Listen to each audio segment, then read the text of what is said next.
Olá, bom dia, tudo bem? Sejam bem-vindos ao Cafezinho das 10, aqueles minutinhos que a gente tira para conversar com os nossos colegas de recursos humanos sobre tendências, sobre notícias, que é o caso de hoje. Hoje eu vou conversar com o meu grande amigo Eloar Moraes e o tema vai ser qual é o papel do Conselho de Administração em casos como o da Americanas, casos que a gente está vendo, está repercutindo bastante.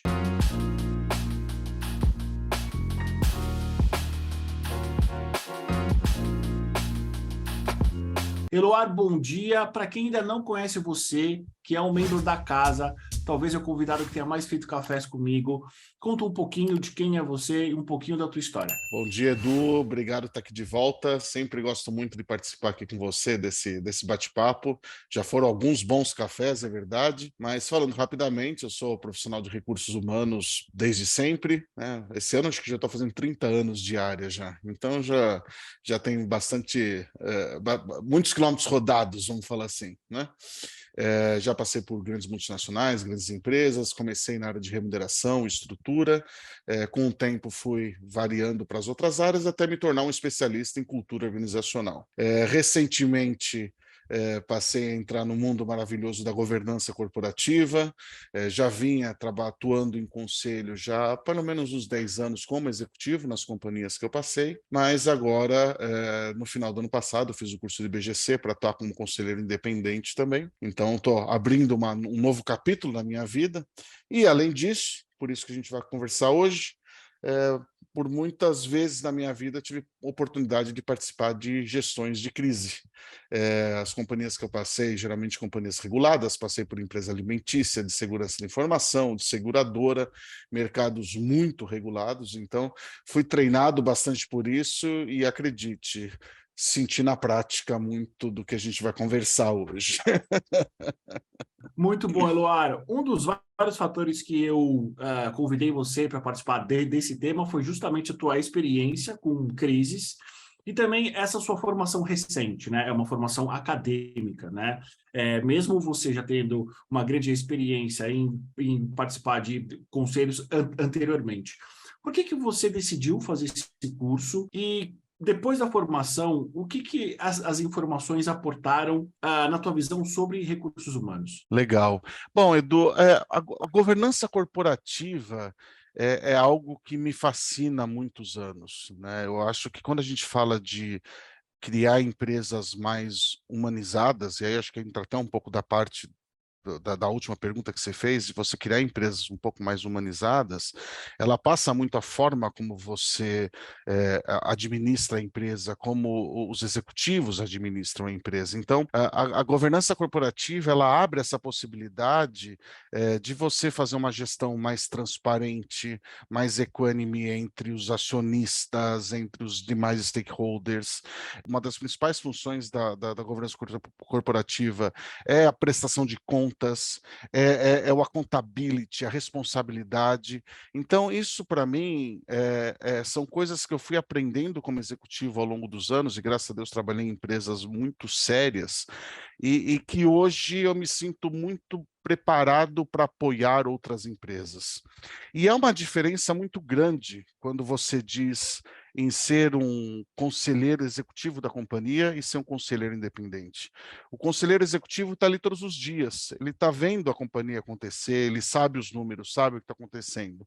O independente, ele se torna um membro externo que tem que apoiar essas decisões, tem que ser suportado por informações que a empresa fornece. Então, o curso, ele te abre ele abre a sua cabeça no sentido de você entender qual que é o seu papel sendo esse conselheiro independente. Eu fiz o curso pelo IBGC, tem tantos outros institutos aí que fazem o curso, foi fundamental para eu entender esse papel e principalmente para entender o que eu posso aportar para as companhias, preencher alguns gaps, porque daí você acaba entrando em matérias que não são tão fortes no currículo profissional.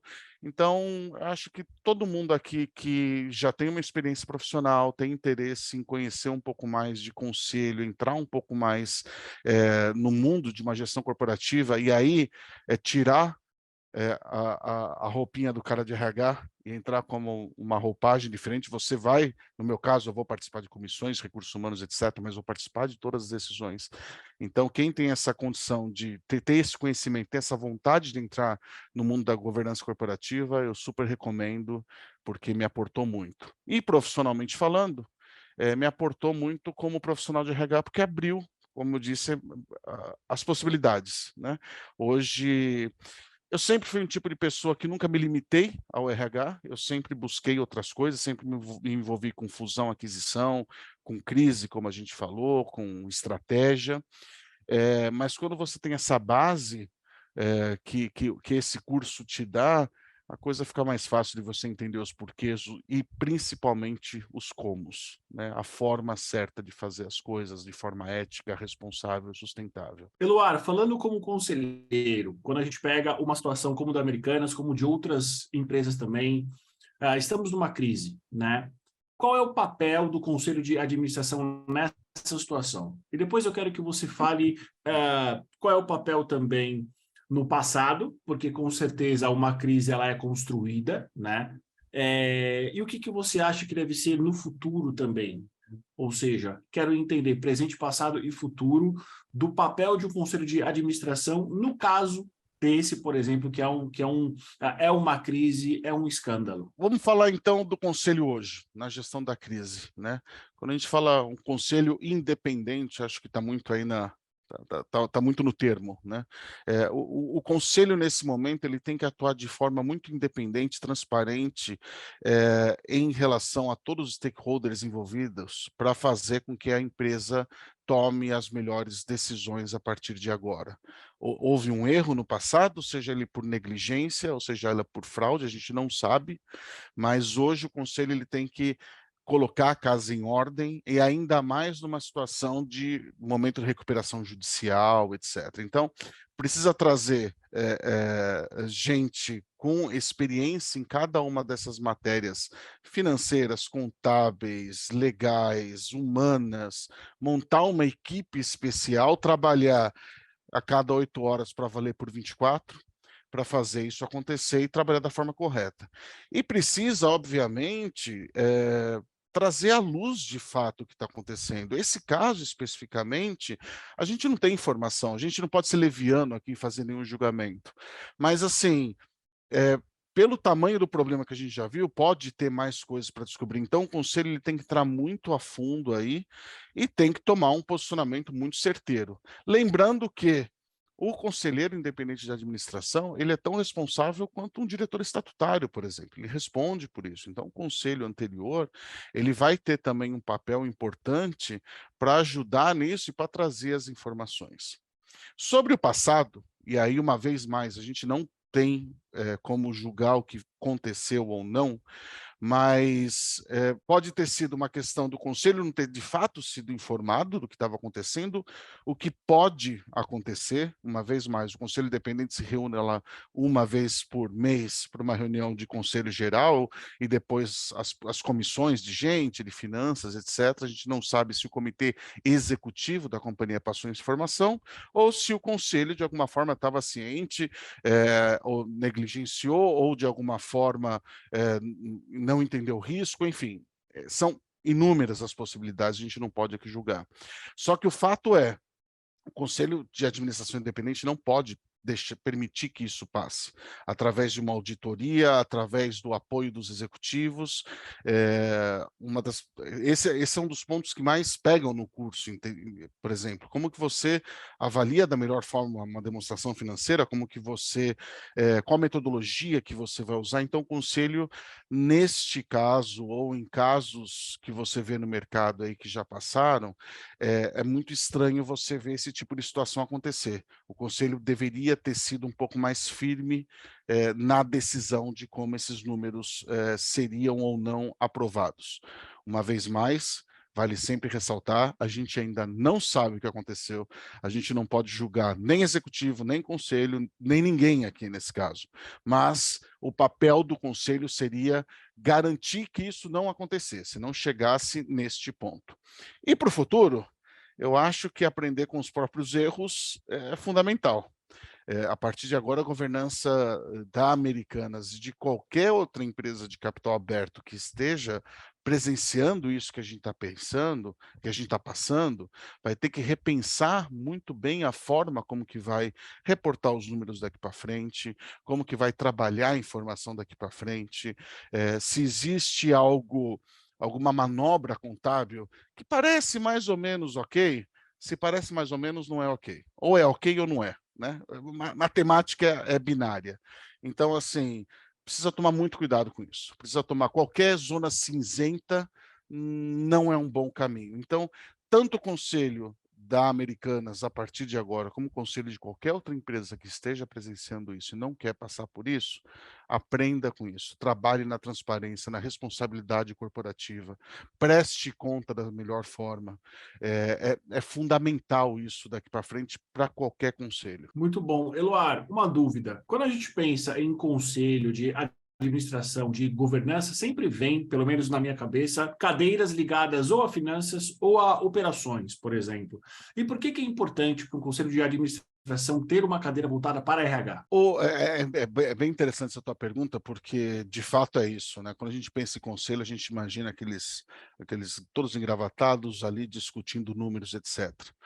Em primeiro lugar, acabaram só os engravatados. Hoje tem muito mais mulher no conselho, o conselho hoje é muito mais diverso. Isso é um trabalho que vem sido muito incentivado pelo próprio BGC, isso é bem legal. Então, acabou primeiro aquela imagem que eu costumo brincar do conselheiro de novela, aqueles velhinhos que ficam só assim, enquanto os personagens principais falam, né? A idade do conselheiro diminuiu drasticamente, hoje você não precisa mais ter 70, 80 anos de idade para ser um conselheiro, e o conselho está muito mais diverso. E sim, antigamente ele era muito mais voltado para administração e finanças. Só que com toda essa questão da responsabilidade corporativa, temas como ESG, temas como diversidade, gestão de pessoas, têm tomado pauta gigantesca nos conselhos, né? Nas reuniões de conselho que eu participei recentemente, inclusive, essas são as pautas mais discutidas, porque toda gestão de finanças e administração, ela já está muito bem difundida, as pessoas já sabem muito bem a forma de fazer, e no momento da reunião você já tem a método, a metodologia, a forma, etc. Quando você fala de gestão de pessoas, ou de ESG, sustentabilidade, diversidade, são discussões muito mais conceituais, e isso tem ganhado muito peso nas organizações. Então, hoje você tem o conselho de administração, que é quando todos os conselheiros se juntam, mas você tem as comissões, os comitês, então você vai ter um comitê de pessoa, de ESG, etc. Não adianta você colocar no balanço que você está faturando bilhões e está detonando com a natureza. Não adianta você colocar nesse mesmo balanço que está faturando bilhões e você está sendo acusado de assédio ou você está fazendo alguma prática discriminatória de contratação. Então, quando você fala do papel do conselho, da responsabilidade corporativa, ela não entra só na questão financeira, ela entra nessa questão de como você trata esses assuntos mais subjetivos do que números, só que tem um impacto gigantesco no objetivo, que é o número. Então, eu acho que daqui para frente a gente vai ver cada vez mais os conselhos tomarem esse peso para esse tipo de assunto. E isso me deixa muito feliz, inclusive, porque eu acho que dessa forma a gente vai transformar as empresas em empresas mais humanas, que é algo que a Mais humanas de gente fato. que a gente vem falando faz muito tempo, a gente já conversou muito sobre isso. E quando isso partir do próprio conselho, vai ficar muito mais fácil. Muito bom. Mudando agora de lado da mesa, deixando o seu lado conselheiro para voltar para o seu lado RH, né? Você participou já de muitas crises. Se não me falha a memória, acho que a primeira crise que você passou foi na Agrenco, lá atrás, sei lá, quase 20 anos atrás. Nesse momento de crise, que as informações estão perdidas, ninguém sabe o que aconteceu, o que o RH deve fazer? Eu vou fazer uma pequena correção. A primeira crise que eu passei foi na Dreyfus, foi até um pouco mais de 20 anos. Eu já passei por algumas, já passei por crise de cyberataque, já passei por terremoto, já passei por crise em bolsa de valores, como no caso da Grenco. Edu, o RH, e aí uma vez mais, a gente está usando isso como exemplo, o tema da Americanas, mas a gente não sabe o que está passando da porta para dentro, né? Mas eu vou ilustrar como um exemplo que eu acho que está faltando no tema da Americanas, de quem está vendo de fora, que é o papel do RH, é uma comunicação mais clara do que está sendo feito com as pessoas. Eu conversei com algumas pessoas no mercado, não conversei com pessoas diretamente da Americanas, mas conversei com algumas pessoas no mercado que estão falando que a coisa está meio bagunçada, a gente não vê alguma declaração forte por parte dos controladores ou do próprio conselho em relação de como está sendo cuidado as pessoas, o que está sendo visto, etc. Então, o papel do RH a gente pode dividir aqui em duas partes, né? Essa parte que a gente está reclamando que a gente não está vendo na Americanas, eu fiz até uma lista aqui para não esquecer, é a comunicação interna e externa. A comunicação externa seria através de alguma publicação, de algum membro do comitê de pessoas ou da própria vice-presidência de recursos humanos, enfim, fala, olha, o que a gente está fazendo é isso, dentro do que pode ser dito. A gente sabe que numa crise nem tudo pode ser dito. Só que também tem a comunicação interna, que hoje em dia as pessoas publicam. Então, assim, eu não estou vendo no LinkedIn alguém publicar assim, falando, nossa, olha, a gente está aqui, mas a empresa tem apoiado, tem feito isso, aquilo. Então, isso não é alguma coisa normal. Nas crises que eu passei, a primeira coisa que a gente fez foi comunicar. A segunda foi amparar. A gente, com a comunicação clara, objetiva, e deixar claro o que está acontecendo. Né? Não é passar a mão na cabeça, não é pintar a noiva, né? Enfeitar a noiva, não. A situação é essa, deixar claro e de forma transparente. O RH tem que ser o elo entre os executivos, entre esse comitê de crise que deve ter sido instaurado dentro desse caso da Americanas, e os funcionários, mantendo a escuta ativa e agregando o time. Imagina o desespero das pessoas ali dentro. Imagina o desespero de quem está dentro do escritório central da empresa vendo tudo isso, e do cara que está na lojinha aqui da Americanas Express. Eu estou morando aqui em Campinas, tem uma aqui a 2 quarteirões. Imagina o desespero dessa pessoa que não sabe o que vai acontecer. Pelo que eu entendi, são 100 mil pessoas direto ou indiretamente ligadas à empresa. São 100 mil famílias, né? Então, a gente, quando fala de benefício, a gente fala mais ou menos uma média de 3, são 300 mil pessoas que são afetadas, né? Isso é o que a gente deveria ver e não está vendo. Ponto. Não estou dizendo que eles não estão fazendo, estou dizendo que de fora a gente não vê. Agora, numa gestão de crise também tem aquela coisa que ninguém vê, que poucos veem, que é um papel muito mais estratégico do RH. O primeiro deles é medir o ânimo de fato, como a tropa está andando, como que as coisas estão indo, e tomar ações de uma sintonia muito fina nesse sentido, né? O RH tem que participar de todas as ações estratégicas. O RH tem que estar sentado no comitê de crise. Ele tem que ser o cara ali chato para ajudar a tomar a decisão. Ah, não, mas vai deixar tomar a decisão fofa de treinamento? Não, a gente não está falando de treinamento. A gente tem que entender, num momento como esse, quem são os key players, quem são as pessoas que vão apoiar a empresa a sair dessa crise. A partir desse momento, como a gente vai reter essas pessoas no momento de crise? Se eles são funcionários-chave, eles não podem sair. Qual o plano de retenção que eu vou fazer? Quais garantias que eu vou dar para aquelas pessoas que vão me ajudar a sair dessa crise? Quais são as pessoas do nível de liderança que podem não estar participando diretamente da crise, da gestão de crise, mas que eu preciso manter?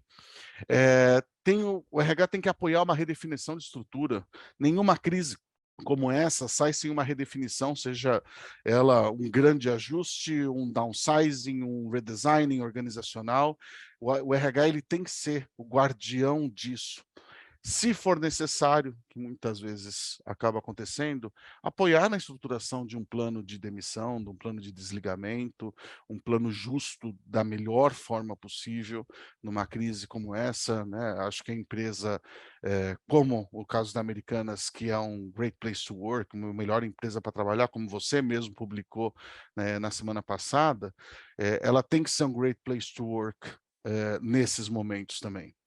E tem que participar de todas as questões de qualquer tipo de reorganização. Quando eu falo de reorganização organizacional, estrutural, eu também estou falando de mudar pessoas de lugar, trocar de caixinha.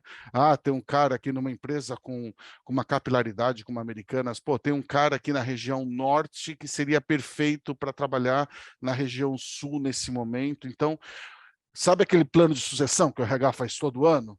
Aquele Nine Box, é hora de botar aquilo para trabalhar de fato, entendeu?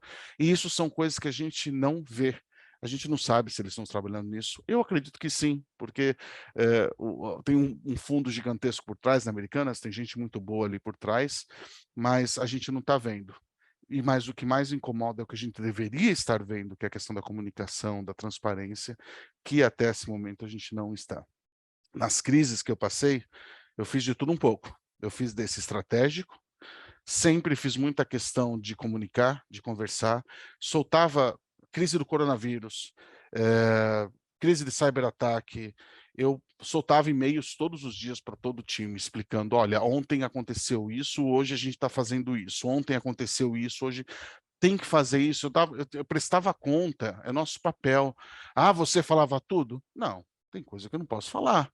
Tem reunião que eu vou participar, tem decisões que a gente está tomando que não pode falar, mas a gente tem que deixar muito claro as coisas. E eu acho que está faltando um pouquinho disso, pelo menos de quem não está no circuito. Eu gostaria de ver um pouco mais disso. Para a gente aqui, né? Eu acho que eu tenho a mesma percepção que você, está faltando clareza para quem está de fora e provavelmente está clareza para quem está de dentro. Eu acho que você trouxe algo bastante interessante. Quando a gente abre o nosso LinkedIn, e eu tenho vários contatos lá, tenho várias conexões, eu não vejo nenhum tipo de publicação dizendo, gente, está tudo ok, né? Estamos sabendo daquilo que está sendo feito. E eu acho que essa falta de visibilidade é o que faz com que a gente que esteja de fora esteja preocupado. Imagina quem está dentro. E aí, Edu, vale um puxão de orelha para a mídia, para os meios de comunicação. É impossível a gente acompanhar toda a mídia, tudo que está sendo falado. Mas, assim, o que se fala é o mercado, é a ação, é os sócios, são os controladores, não sei o quê.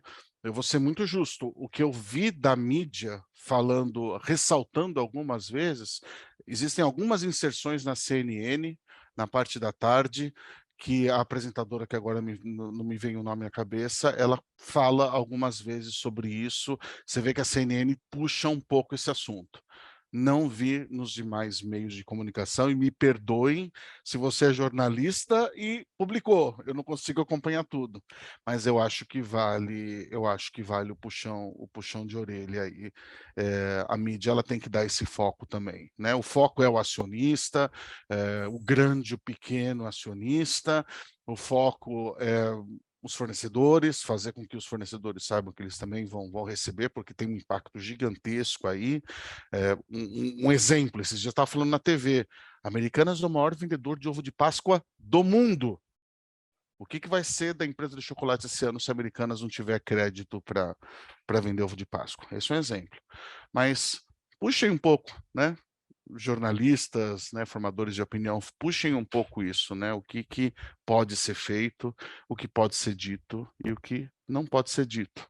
Mas é importante fazer essa provocação. Exatamente, não só para as pessoas que trabalham na Americanas, mas para as outras empresas também, porque a gente precisa ser justo, né? Não é a primeira grande crise, a gente já viu outras crises. Eu acho que talvez o da Americanas pegou todo mundo de surpresa, né? Porque foi o que eu publiquei semana passada. Há 20 dias, a Americanas estava entre uma das 10 maiores empresas para se trabalhar no Brasil, com mais de 10 mil funcionários. 20 dias depois, talvez ela seja a pior empresa para se trabalhar. Exato, exato. E assim, as coisas aparecem de surpresa. E isso, não, como você disse, não é a primeira crise, não é novidade, a gente já viu isso acontecer. E o que a gente está reclamando aqui de coisas que poderiam ser feitas pelas empresas, também não é novidade. A gente viu muita empresa apoiando funcionários, apoiando, tratando de uma forma diferente. Eu, inclusive, depois eu vou te passar o nome para você colocar nos créditos do vídeo. Eu estou lendo um livro da IBM, que conta a história da IBM, que tem uma cultura organizacional muito, muito forte, Muito e que já forte. passou por tudo quanto é crise, né? A IBM começou com uma série de empresas que produziam um monte de tipo de equipamento, hoje é uma empresa muito mais voltada à consultoria e software. Só que nos anos 1910, 1920, o Watson Sr., né, que era o CEO da companhia, ele já falava que a empresa tem que segurar as pontas dos funcionários, que é através dos funcionários que eles vão conseguir resultados. E aí eles dão exemplos de momento que a empresa se colocou na frente do funcionário, ele pregava muito essa questão da comunicação. Isso eu estou falando de coisa de 100 anos atrás, então assim, não é novidade também o que a gente está falando. Existe sempre uma curva de aprendizagem, existe sempre o objetivo do lucro. A gente não está aqui demonizando o lucro.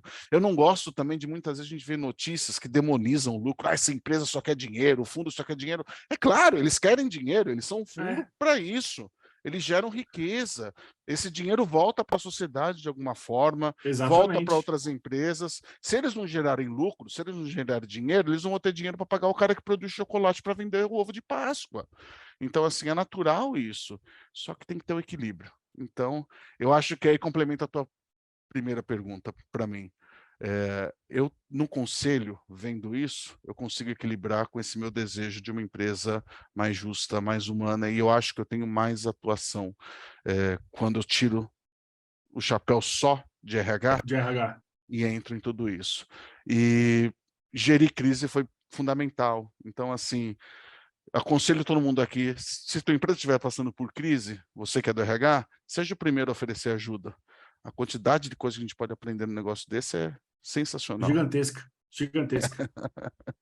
Eloar, tem mais alguma coisa que você gostaria de falar que eu não te perguntei? Não, Edu, uma vez mais, só agradecer. Eu acho que esse canal aqui é super legal, o que você publica e a gente se fala bastante. A gente conversou a semana passada sobre isso, surgiu a ideia, vamos fazer. Deixo aqui também o convite para quem quiser bater um papo, manda uma mensagem, também a gente conversa sobre isso. E a gente vai mandando novidade aí no desenrolar da crise. Qualquer coisa a gente faz o Café das 10 Breaking News. Ó. Exatamente. Exatamente. Eu sinceramente, acho, Eloar, que cada vez mais, acho que daqui a umas 2 semanas, a gente vai ter uma ideia de fato do É, que aconteceu, do que vai ser feito. é, Provavelmente deve estar uma correria danada lá, para todo mundo tentar entender qual é o cenário, né? Então, assim, exato. realmente eu não acho impossível que nós não façamos um Café das 10 Americanas, parte 2. Não, e lembrando, deixando claro para todo mundo, hoje é dia 23 de janeiro, é uma segunda-feira, o dia que a gente está gravando. A gente está trabalhando com informação que a gente tem até o momento, né? Exato. A última grande informação foi uma nota dos controladores que saiu esse fim de semana dos principais acionistas, que é uma nota que, uma vez mais, pouco fala, ou quase nada fala, Exatamente. de funcionários. A gente está gravando hoje, você vai publicar em breve. Amanhã. Então é importante que todos saibam disso, que a gente está tirando uma fotografia do dia. Talvez amanhã, quando você publique, já tenha alguma coisa nova e nossa informação saiu velha, né? Mas eu acho que é importante a gente pegar o fio do assunto, né? O tema do assunto, para trazer um pouco para a comunidade de RH qual o papel que pode exercer, e acho que isso é legal. Então, agradeço a oportunidade, estamos juntos aí. Excelente, muito obrigado, senhor Eloar Moraes, por abrilhantar mais uma vez esse Café das 10. Para você que está vendo a gente, está ouvindo, não se esqueça, curta, compartilhe, se inscreva no canal e até a semana que vem com mais um convidado da área de recursos humanos. Obrigado, Eloar. Obrigado, Edu.